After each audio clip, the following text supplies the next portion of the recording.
melhores cumprimentos a todos aqueles que comparecem toda semana prestigiando os nossos encontros acadêmicos nesta série Registros sobre Registros, que com a exposição, os esclarecimentos, a glosa, a leitura de hoje, completa o seu 189º encontro. Hoje vamos tratar do tema do penhor industrial, particularmente, pois, no campo do registro, vamos tratar da inscrição do penhor industrial, tema que tem o seu interesse também no aspecto teórico.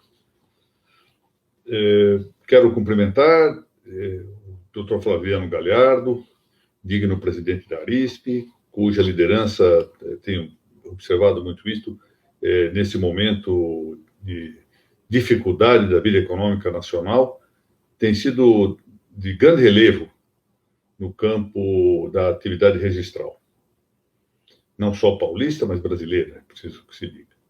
E também quero cumprimentar aqui o reitor da Uniregistral, meu prezado amigo, Dr. José Renato Nalini, cuja atuação em prol da educação em geral, e no nosso caso a educação que tende a ser, se a Uniregistral assim atingir o seu propósito, o estabelecimento de um curso de pós-graduação aqui nesta universidade, cuja atuação, volto a dizer, o Dr. Renato Nalini, merece sempre o maior respeito e um grande aplauso.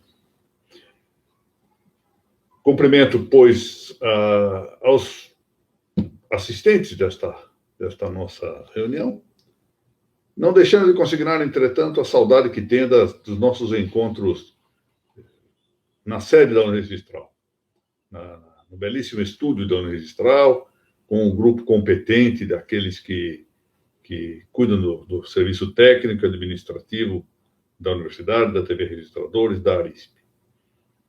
Mas vamos, em tempos de escassez, cuidando de fazer o que é possível. Então, a gravação é feita aqui com recursos menos adequados, mais precários, mas, enfim, fazendo o possível para manter, o que é muito importante, a continuidade da inclinação de estudos na área do direito registral. Penso que são já quase 4 anos de encontros periódicos, encontros semanais, tratando sequencialmente dos temas do registro, e não será a mera deficiência na transmissão, relativamente a essa transmissão feita com melhor zelo, com maior capacidade, com maior esmero técnico pelo serviço da Uniregistral, não será, portanto, pelas deficiências que aqui se adverte da minha transmissão precária, que vamos deixar de estudar. O importante aqui é que nós realmente nos dediquemos a esse estudo. Então, vamos tratar hoje do penhor industrial, como eu disse. A nossa Lei de Registros Públicos atual é a Lei 6.015, de 73. Ela prevê no artigo 167, inciso 1º, item 4º, né? Aquela lista, já sabe, o inciso 1º do artigo 167 é a lista dos atos subordináveis ao registro stricto sensu. A lei prevê, a Lei 6.015, o registro do penhor de máquinas e de aparelhos utilizados na indústria, instalados e em funcionamento, com os respectivos pertences ou sem eles. Então, vejam que é preciso que esses aparelhos e as máquinas estejam instalados e estejam em funcionamento. Eles não podem simplesmente estar a postos ou estarem sem funcionar na indústria. Por mais que, na realidade, ninguém vá ver isto, né? Com os respectivos pertences ou sem eles. Inscrição essa que deve efetuar-se não no livro 2. Claro, não havia de ser no livro 2. Mas sim no livro 3. Embora não fosse de todo, digamos, obstada no plano, pelo menos no plano teórico, a ideia de averbar-se no livro 2 este penhor. Mas o fato é que está previsto o registro específico no livro 3, livro Registro Auxiliar, como se lê no inciso 4º do artigo 178 da Lei de Registro Público. Então, nós temos um caso, pois, como veremos adiante, vamos frisar isso muito, de um contrato, de um título relativo a bem móvel, a coisa móvel, máquinas, aparelhos, sendo levado esse contrato, esse negócio jurídico, esse título, ao registro de imóveis. Vamos ver isso adiante. Trata-se aqui do penhor industrial, como já indicado no título, no início desta nossa exposição. Esse é o objeto, já o remarcamos, são bens móveis, máquinas e aparelhos utilizados na indústria. O nosso Código Civil, o vigente Código Civil, 2002, nos artigos 1447 a 1450, refere-se ao penhor industrial em conjunção com o penhor mercantil. Os dois são referidos conjuntamente.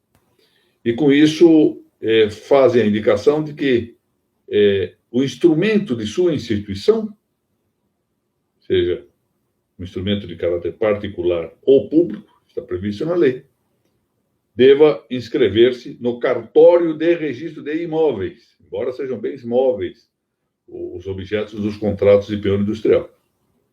No cartório de registro de imóveis, da circunscrição onde estiverem situadas as coisas empenhadas. Artigo 1448. Então, vai lá, um determinado imóvel tem ali instalada uma indústria, as suas máquinas estão postas no lugar, estão em funcionamento, e o dono da indústria resolve construir penhor sobre essas máquinas, em geral, como se sabe, em garantia de algum empréstimo pecuniário, a regra é que seja pecuniário, de comum é assim. Então ele vai e faz o contrato, e esse contrato, esse título constitutivo do penhor, é levado ao cartório de registro de imóveis da circunscrição do prédio onde se encontram estas máquinas. O Decreto-Lei 413, de 9 de janeiro de 1939, que indica por objeto do penhor cedular industrial as máquinas e aparelhos utilizados na indústria, com ou sem os respectivos pertences, está no inciso 1º do artigo 20 desse Decreto 413, de 1939.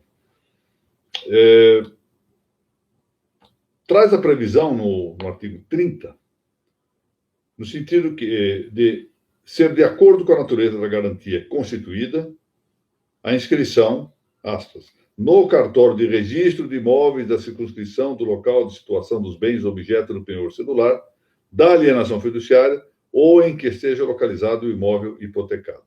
Então, veja que já essa ideia de referir a localização do imóvel, onde se encontram as máquinas ou os aparelhos utilizados na indústria, que são dados para o penhor industrial, já se encontra presente em anterior legislação ao Código Civil. Código Civil de 2002. Observe-se, a propósito, que poderia ser outra solução. Imaginemos que o legislador pudesse ter entendido que o cartório de registro de imóveis, ainda que fosse o registro de imóveis, do domicílio, por exemplo, seja do credor pignoratício, seja do devedor, que ditasse, ou que a esse cartório se assinasse a competência para o registro do penhor industrial. Preferiu, no que me pareceu muito melhor, que se considerasse a localização física destas máquinas, para daí extrair, a contar da situação geográfica, territorial, do imóvel em que essas máquinas se encontram, a competência correspondente para o registro do penhor. Ora, o Código de 1916, o nosso Código Bevilacqua, não tratou do penhor industrial. Na verdade, esta matéria vem algum tempo depois, na verdade, mais de 20 anos depois, por disciplinar-se com o Decreto-Lei 1271, de 16 de maio de 1939. E o artigo 1º desse Decreto-Lei, 1271, dispunha o seguinte, aspas, as máquinas e aparelhos utilizados na indústria, instalados e em funcionamento, com ou sem os respectivos pertences, podem ser objeto de penhor. Estava aí criada a figura do penhor industrial. Previu-se, então, vejam que isso já era da tradição do nosso direito, né? Já estava lá presente em 1939. Que essa garantia, a garantia do penhor industrial, se pudesse realizar por meio de instrumento público ou particular, caput do artigo 2º. Isso tem uma razão de ser. O objeto é móvel, a tendência no objeto móvel é permitir que haja contratação por instrumento particular também. Mas já então se exigia a constituição mediante transcrição e arquivamento no registro de imóveis da comarca onde os bens se encontrarem. Novamente, é a situação do bem que autoriza a assinatura ou assinação de competência para o cartório. Agora, notem que aqui se fala só no registro de imóveis da comarca, sem imaginar que dentro da comarca haja circunscrições. É uma coisa que já está melhor definida no Código Civil, que fala em circunscrição.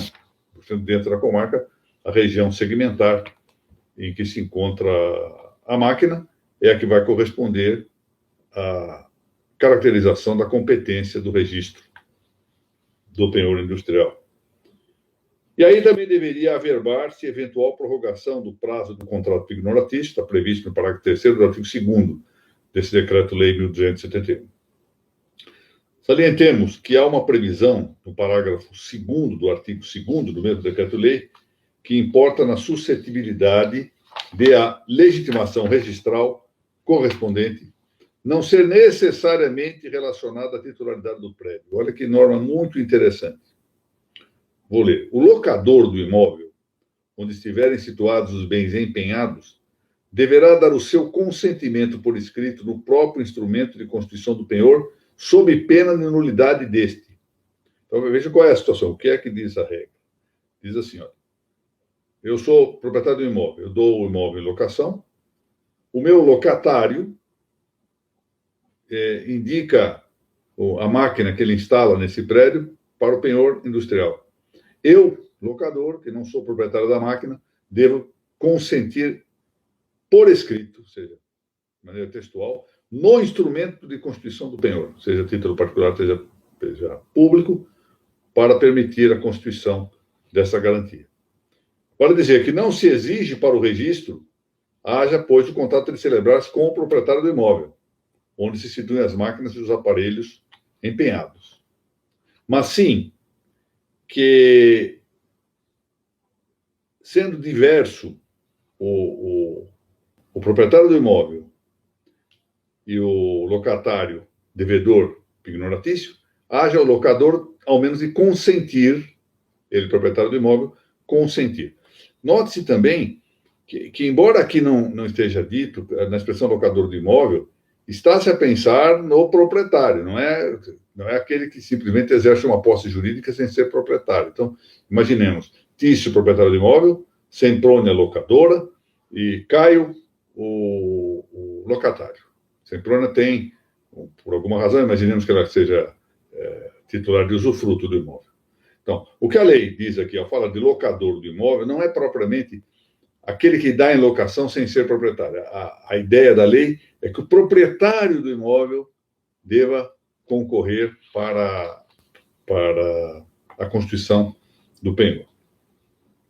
Mas, qual é, por outro lado, a extração que se deve fazer do assunto? É que o contrato não necessariamente deve ser firmado com o proprietário do imóvel. Ou seja, o contrato de penhor existe, há necessariamente do proprietário do imóvel, se não for o devedor usufrutuário pignoratício, concorrer para o contrato, mas não é ele que dá necessariamente o bem em penhor. Essa é a coisa. Mas vejam, como isto vai ser objeto de um registro que, de um modo ou de outro, dirá respeito a um imóvel que tem a propriedade tabular em nome de terceiro, por isso esse proprietário tem que concordar. É uma forma de permitir um registro eventual, que eventualmente diga respeito a duas pessoas alheias à titularidade registral do imóvel, permitir esse registro afetando o imóvel do proprietário, ainda que indiretamente, se é um penhor industrial, com o consentimento do legitimado tabular. Isso é interessante. Isso aqui foi um resguardo, talvez até excessivo, é preciso que se diga, mas um resguardo do sistema formal do registro, que o legitimado registral participe para o fim de registrar-se o penhor industrial de um bem, portanto, que não é dele, proprietário, mas que, de algum modo, se relaciona com o seu imóvel, porque está em seu imóvel. Esse Decreto-Lei 1271 foi expressamente revogado pelo já aqui referido Decreto-Lei 413 de 1939. Aventam-se algumas características. Eu acho que aqui Depois eu vou ver isso aqui melhor. Esse Decreto-Lei que eu mencionei aqui, o 413, alguma data está errada aqui, eu vou ver depois, porque eu acho que a data do Decreto-Lei 1261 está errada, eu vou corrigir isso depois, no texto escrito. Aventam-se algumas características peculiares nesse capítulo do penhor industrial e de seu registro. Para logo, é regra geral do penhor que haja transferência efetiva da posse da coisa móvel dada em garantia. Assim se dá no artigo 1431 do Código Civil Brasileiro. O penhor, em comum, ordinariamente, como regra geral, supõe transferência efetiva da posse. Sem transferência efetiva da posse, transferência de fato, fenomênica, não há o penhor comum. De maneira que o credor pignoratício tem por direito a possessão real da coisa empenhada. Inciso 1º do artigo 1433 do Código. Mas, diversamente, excepcionando essa previsão, criando, portanto, uma exceção a esta regra, o Código Civil em vigor enuncia o seguinte: no penhor rural, industrial, mercantil e de veículos, isso está no parágrafo único do artigo 1431, repito, no penhor rural, industrial, mercantil e de veículos, as coisas empenhadas continuam em poder do devedor, que as deve guardar e conservar. E aí, o que nós estamos diante é do penhor sem deslocação possessória. Figura interessante. Esse é um modo de pinhos que já era conhecido no direito romano. Ali se chamava de pinhus conventum. Pinhus conventum, é possível, isso é controverso, é possível que ele também fosse designado como hipoteca, mas aqui nós temos que considerar duas coisas. Primeiro, nós precisamos supor que a palavra hipoteca foi utilizada em Roma, o que é duvidoso. Essa palavra é de origem grega. Mas, por outro lado, se essa palavra foi utilizada em Roma com sentido diverso daquele que nós atribuímos habitualmente à expressão hipoteca, que diz respeito, em regra, ou pelo menos comumente, a imóveis. Só excepcionalmente, como sabemos, pode-se pensar em hipoteca mobiliária. Portanto, o pinhus conventum talvez fosse designado como hipoteca, mas aí nós teríamos já um sentido de hipoteca no direito romano diverso do que nós o tivemos no direito grego e o temos modernamente.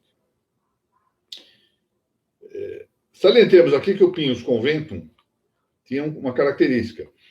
Ele era eventualmente algo para diferir, para protelar a posse da coisa pelo credor pignoratício. Ou seja, não se criava um penhor permanentemente sem deslocação possessória, senão que no pinhus conventum poderia haver, de logo, a transferência efetiva da posse. Então, logo que constituído o contrato, se transfere a posse. Ou então, eu diferia, protelava, procrastinava, retardava a transferência da posse. Mas não era algo permanente, ou seja, era algo por algum tempo. Ou seja, como eu contratava, daqui a um mês me entregue a coisa, daqui a 2 meses me entregue a coisa.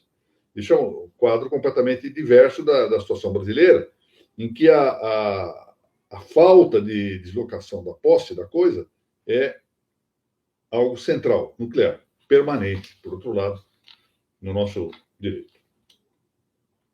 A segunda característica pontual, ou melhor, segundo grupo de características singulares do penhor industrial, é de que ele se constitua por meio de registro no ofício imobiliário, no ofício predial, conforme já estamos dizendo isso desde o início aqui dessa nossa exposição. Sendo um direito real sobre coisa móvel, vejam lá o que está no inciso 8º do artigo 1225 do Código Civil Brasileiro. Com observação, embora prudente, aqui eu me valho da autoridade de grande jurista, José de Oliveira Ascensão, de que ao legislador cabe, sem dúvida, nos sistemas como o nosso, de números clausos, de taxatividade dos direitos reais, criar esses direitos. Mas ao intérprete da lei, aquele que compreende a normativa, é que cabe dizer quando há direitos reais ou não.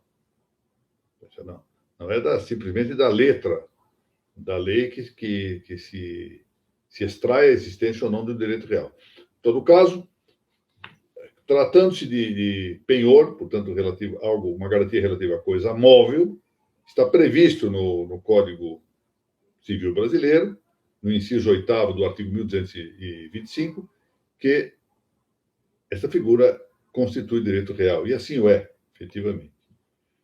Mas é uma figura que refoge da regra comum de que, constituído ou transmitido por ato entre vivos, portanto, intervivos, esse penhor se adquira já com a tradição, artigo 1226.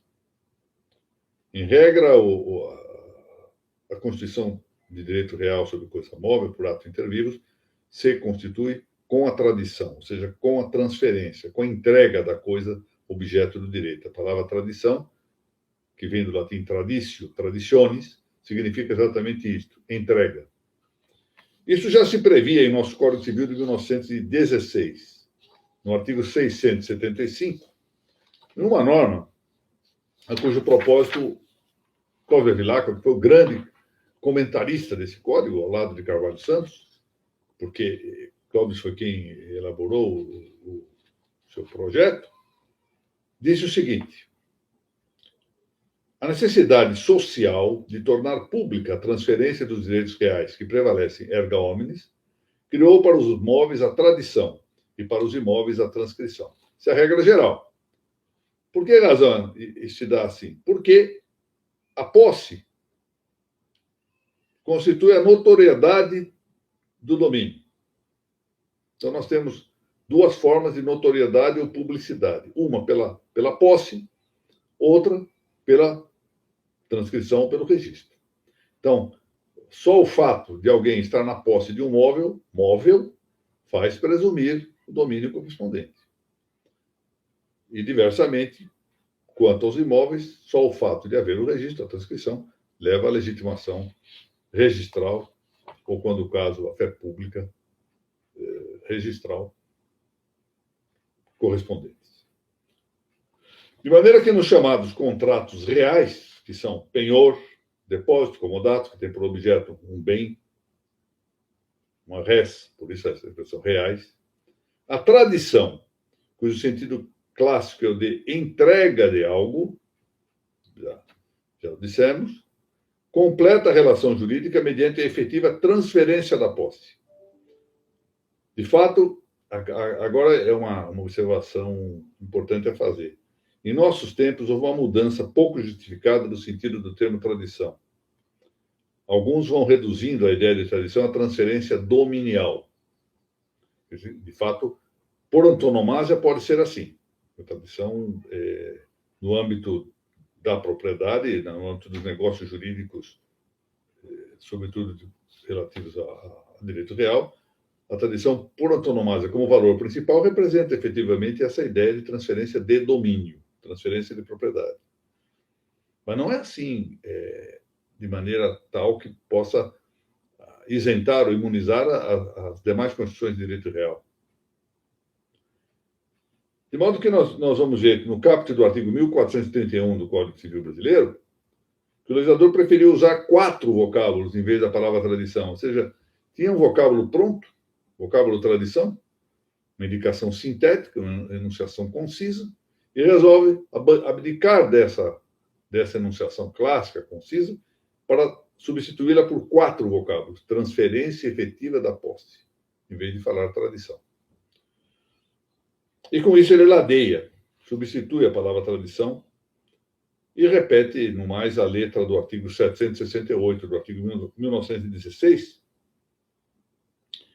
Eis o que anuncia o artigo 1431 que nós acabamos de mencionar. Constitui-se o penhor pela transferência efetiva da posse, ou seja, pela tradição.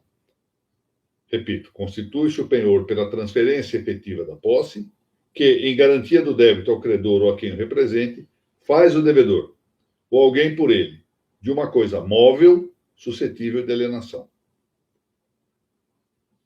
O Código de 16 reforçava a exigência da tradição para constituir-se o penhor e repetia, ao início do seu artigo 769, a norma que já constava do artigo 768. E nesse 769 dizia assim: só se pode constituir o penhor com a posse da coisa móvel pelo credor. Então, o credor pignoratício tinha que estar na posse da coisa móvel sob pena de não haver o penhor. Bom, a exemplo, entretanto, do que, em parte, já dispunha o artigo 771 do Código Civil de 16, o atual artigo 1432 do Código Civil de 2002, diz que o instrumento do penhor deverá ser levado a registro por qualquer dos contratantes. O Código anterior, em vez de registro, falava em transcrição. Mas falava em transcrição, eis aí o tema, apenas na hipótese do penhor contratar-se por meio de instrumento particular. Não, porém, quando se contratasse mediante instrumento público. Então, só quando o penhor era contratado de maneira particular, se exigia a transcrição, que seria hoje o registro. Quando era por instrumento público, bastava a publicidade notarial. O nosso Código Civil, diversamente, não distinguiu essas espécies instrumentais, privada e pública. E dirá, então, que há exigência da inscrição em ambos os casos. O registro do penhor, neste quadro, trata-se do penhor comum. Note-se bem, que é o que nós estamos cuidando disso. Não tem finalidade constitutiva, ele já está constituído. Já está constituído pela tradição, pela transferência efetiva da posse, como diz a lei. Mas tem o fim de indicar a oponibilidade erga omnes dessa garantia, viabilizando assim, como diz Carvalho Santos, e é o mesmo entendimento contemporâneo do desembargador Francisco Eduardo Loureiro, aspas, o direito de preferência do credor pignoratício, em caso de qualquer ação movida por outro credor. Essas palavras de Carvalho Santos. Então, veja, tratando-se do registro do penhor comum, ele é exigível não para fins constitutivos, já está constituído com a transferência efetiva da posse nos termos da lei, mas sim para que se possibilite o exercício do direito de preferência pelo credor pignoratício. Versando-se agora diversamente do penhor industrial, o artigo 1448 do Código Civil diz que essa garantia, do Código Civil de 2002, né, diz que essa garantia se constitui mediante instrumento público ou particular, registrado no cartório de registro de imóveis da circunscrição onde estiverem situadas essas coisas empenhadas. Isso já vimos. É evidente que, tratando-se de pinhos sem deslocação possessória, também já havíamos visto essa regra do parágrafo único do 1431, que eu repito aqui. No penhor rural, industrial, mercantil e de veículos, as coisas empenhadas continuam em poder do devedor, não do credor, do devedor, que as deve guardar e conservar. Não se podia mesmo cogitar de tradição constitutiva da garantia pignoratícia, porque se o devedor retém a posse, não há transferência efetiva dessa posse, por óbvio. E daí que precisamos substituir essa forma. Como se substitui a tradição fenomênica? Então, se substitui a visibilidade possessória, ou a tradição, se nós quisermos dizer, que se dá com a entrega da coisa, por uma outra forma, não só de notoriedade do ajuste, para permitir seu conhecimento por todo mundo, senão que também para os fins de sua constituição. O contrato, o penhor industrial só se constitui pelo registro. É dizer, portanto, que o registro do penhor industrial tem natureza constitutiva. Portanto, se não houver inscrição, não há direito algum de penhor industrial. Por outro lado, se o penhor comum se registra, ou, mais exatamente, se transcreve no ofício de títulos e documentos, está previsto tanto no Código Civil Brasileiro, artigo 1432, quanto no inciso 2º do artigo 127 da Lei 6.015, de 73, Por sua vez, o penhor industrial há de registrar-se no ofício imobiliário, item 4 do inciso 1º do 167 da Lei 6.015, e isso também está no Código Civil, artigo 1448, onde se lê isto: ó, no cartório de registro de imóveis da circunscrição, onde estiverem situadas as coisas empenhadas. Note-se, pois, essa peculiaridade. O registro de imóveis serviu de atração para os negócios jurídicos referentes a bens móveis, ao penhor industrial. E a inscrição deve levar-se ao livro 3, como já dissemos, registro auxiliar, do cartório competente. Artigo 178, inciso 4 da Lei 6.015.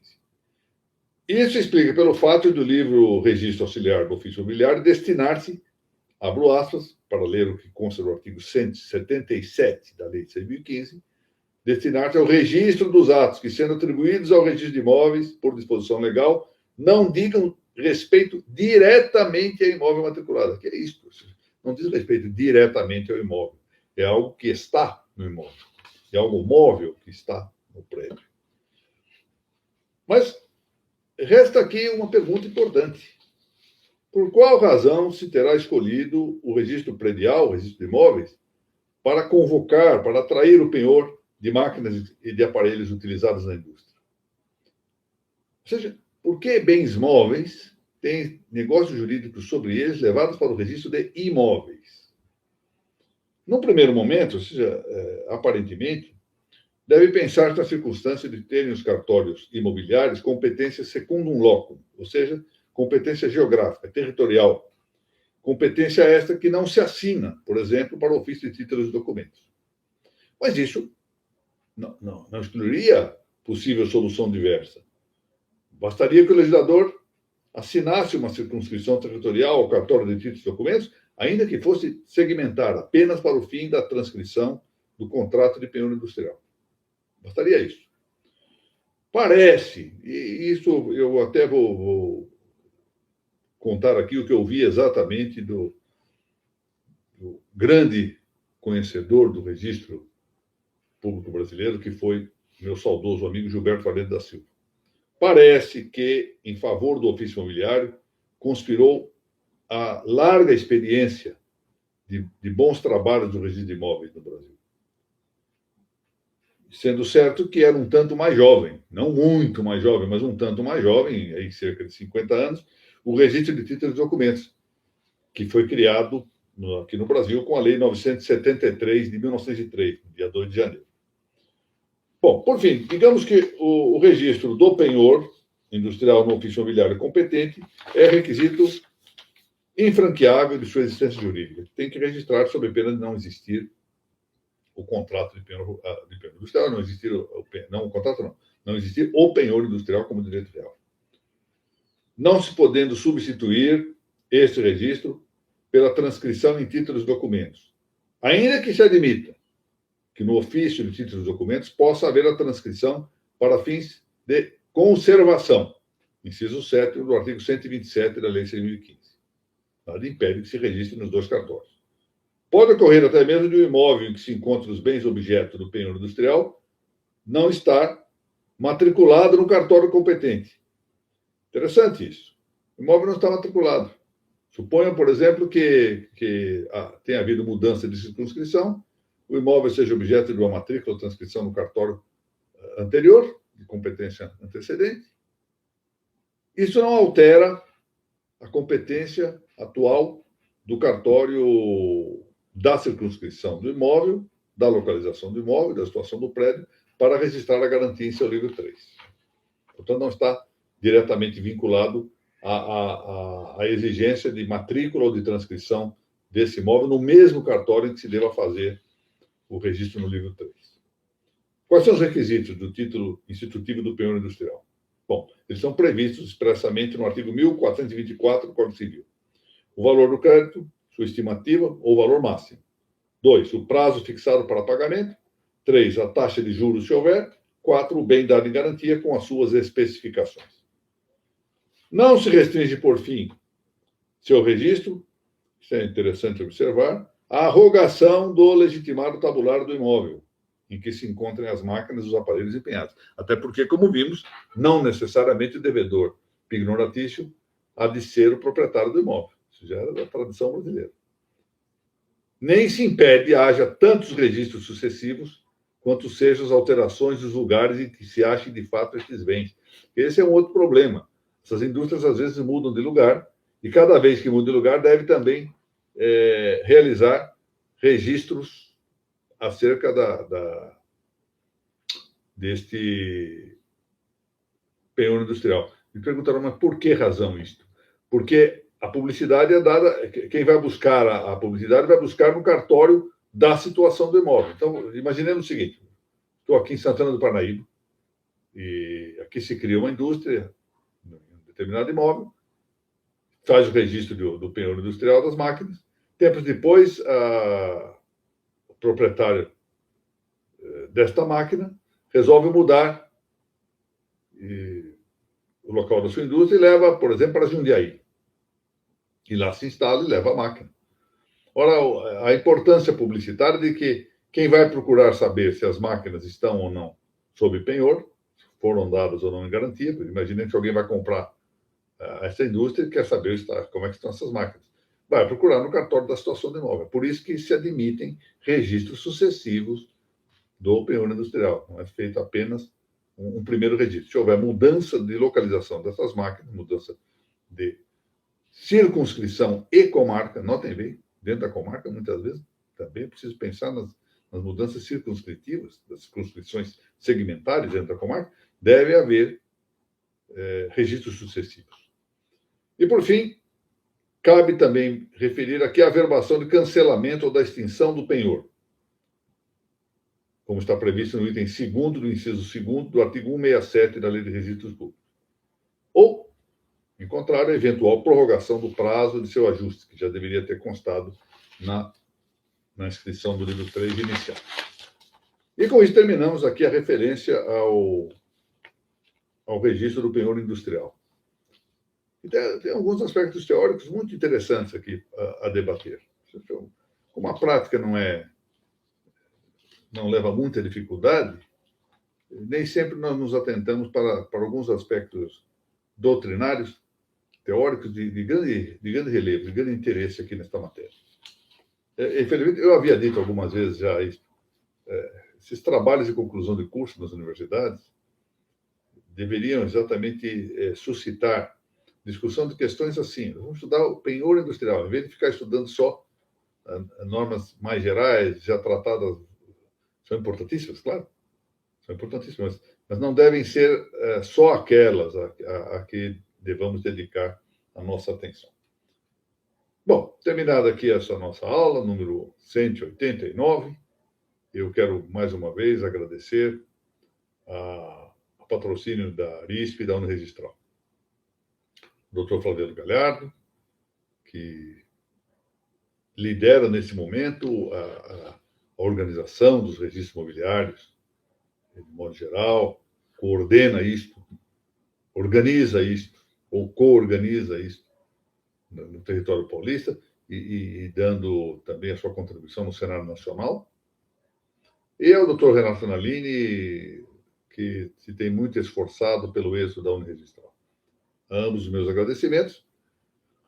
Também estendo este meu testemunho de gratidão a todo o pessoal técnico e administrativo da Uniregistral, a esta audiência generosa que me tem acompanhado ao longo de já quase 4 anos, nesse esforço que estamos fazendo em comum, despendendo tempo para assistir estas aulas, e para, com isso, nós vivificarmos a doutrina registral, a belíssima doutrina registral.